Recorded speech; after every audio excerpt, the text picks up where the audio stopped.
Good morning and welcome to Morning Moments. I'm so glad that you came and joined us today. I have an actor, producer, author, and comedian, a man that you may have seen in several different things through the years. He's in Church People, and we've had a lot of talk about Church People the last week or so, Third Rock from the Sun, and many other things. It's my privilege to bring to you today Ryan O'Quinn. Welcome, Ryan. Thank you so much, Andy. Glad to be here. And shout out to the Old Dominion. You are in Virginia, which is where I grew up. I'm on the other side of the continent, of course, at our production office here in Hollywood. But I grew up in Virginia, went to school not too far from where you are, went to William and Mary. Oh, yeah. As an undergraduate. And so hats off to our fellow Virginians on your coast. Well, thank you. Thank you. Tell us a little bit about yourself. What do you do and why do you do it? Good question. My wife could probably answer that way better than I could. And it sort of depends on the day, but gosh, how best to describe it? Probably 5 years ago, if you asked me what I did, I would tell you that I'm an actor, which is still the case. I mean, that's how I put food on the table for years. Right now I'm a producer as well. As I mentioned, we're at our production office here in LA. So I have a production company called Damascus Road Productions. And we focus on faith and family content, film and television. And maybe even for your audience, I'll answer it the way I do occasionally when I say, I believe there's a difference between your vocation and your occupation. Yeah. Your occupation, in my opinion, is how you put food on the table. It's what you write in that little box on the IRS forms, right? It's how you pay the mortgage. Your vocation, coming from the Latin word vocar, which means your calling, is something a little different. And in my opinion, Matthew 28 is very specific, and we all have a job to do. If you're a Christ follower, our job is to spread the message. And luckily for me, I'm having an opportunity right now to do a little of both of that. So our faith and family production company greenlights projects that best case scenario focuses on the truth with a capital T. Sometimes it's overt, sometimes not so much. It's just fun family comedies. But in every one of our projects, there will be, we'll point to the Lord in some way. So at the moment, I'm kind of melding my vocation with my occupation, which is sometimes rare outside of vocational ministry, but I'm really fortunate / blessed to be able to do that where I am in my career right now. Yeah, there's different chapters in our life. And like you said, if you asked me 5 years ago, if you asked me 10 years ago, if you asked me 25 years ago, wow. But as we're in God's will today, it'll be preparation for tomorrow. And when I think about where I was back then and how God had, in his wisdom, put me right where I need to be so I could be in the position I need to be right today. Absolutely. Yeah. Hindsight's 2020 and we all say that, but you're absolutely right. Just you and I were chatting a little bit offline, but being able to get out of the way and stay out of the way is a tall order. But to try to live that out and walk that out and let the Lord do what he's going to do with our lives is sometimes tricky, but in retrospect, we see that it was all meant to be. So I agree. And our desires change the closer we get to him. The Bible, of course, says that he'll give you the desires of your heart. People forget that second part of the scripture. If you commit your ways to him. Yeah, exactly. Yeah, we conveniently put a period where there's a comma most of the time. Yeah. And go ahead. I was talking to somebody about, John 3:16 is nearly everybody can quote that. I'm generalizing, but we stop shy of John 3:18. Which is very specific, and there's some consequence to that, and we often try to pause a little too early. You're right.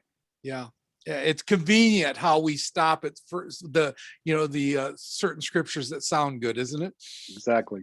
Yeah, we can justify just about anything with the Bible.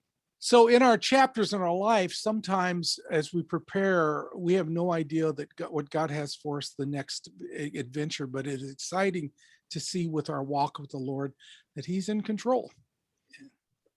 Yeah, absolutely. And like I said, that's one of the hardest things to do is to get out of the way, especially in any business, honestly, regardless of what it is we do, but in the craziness of all things Hollywood and my grandmother would probably be one to say, my grandmother from Virginia might equate it to the den of iniquity, which I've heard periodically, and perhaps correctly, for many years, although she was and it remains one of my biggest fans. There's something to that where, what would compel a person to go all the way there and get into the rat race over and over, the hustle and the hubbub of all things Hollywood, and what is that about? And so trying to walk a walk in addition to talk a talk in the midst of some of the craziness that we go through every day is a tall order. So prayer request for one thing, but also, to all of us who are here doing it, it's an interesting step-by-step daily struggle, perhaps for everybody, but arguably more so in this crazy business. I think it says something too with our walk with the Lord when he says, go into all the world and preach the gospel. He doesn't say stay home and preach the gospel. I often say 2/3 of God's name is go. And so we're supposed to go and do something. Right. And we forget that I don't think we should go fishing in an aquarium. The fish are already there. I think we should fish in the sea where the fish need to be caught. And he called us to be fishers of men. And sometimes that means getting our hands dirty and being in those places that others don't want to go to. Yeah, absolutely. It's, to be able to take that leap of faith, no matter what that looks like. It's the of course, I'm in filmmaking, so all of my adages and parables are relate to filmmaking, but I often equate it to that moment in Indiana Jones when he races out on that precipice, and he can't see the bridge in front of him, but he kicks a couple of stones and the stones seemingly stop in midair, and he knows there's something there. Yeah. But there's this moment of, and that's a great example, by the way, of faith. Obviously not necessarily a faith film, but a moment where a fully human person has to put faith in something that he cannot see and close his eyes and step out in hopes that thing will catch him. So I often reflect on that when we think about stepping out on faith and going places that are uncomfortable and doing things that are not, that are frowned upon by much of the world. And, it's uncomfortable, but I think it's warranted and it's biblical. It's amazing when we see the visual of that film and how it relates to it. I remember that film and that step of faith that he took. Yeah. And I thought of it too with my Christian walk, just exactly when he did that. And I watched that film, the same thing. And it's amazing. It doesn't have to be a faith-based film for God to speak to you when it comes to concepts that he's trying to speak to your heart about.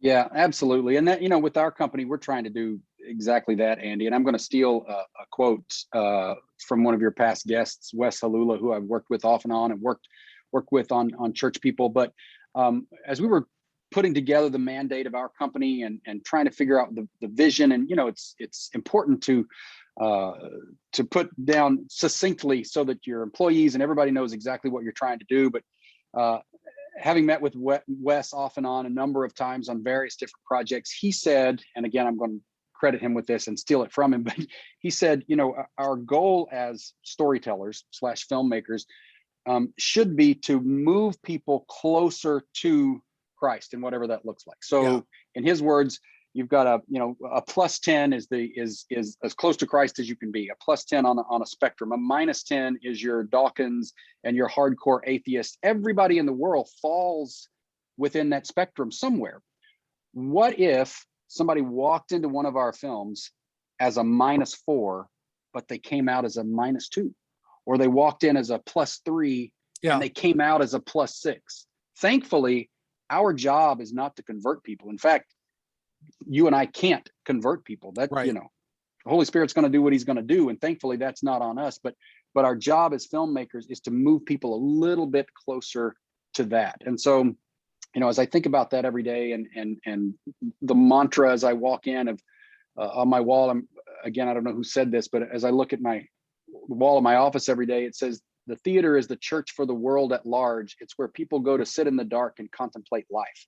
Yeah. As I think on that each day, I go, man, we're a tiny cog in the grand scheme of things, but there's a big job that we have to do. And I'm just a little bitty piece of that. But if I can point people towards truth, then I've done my job.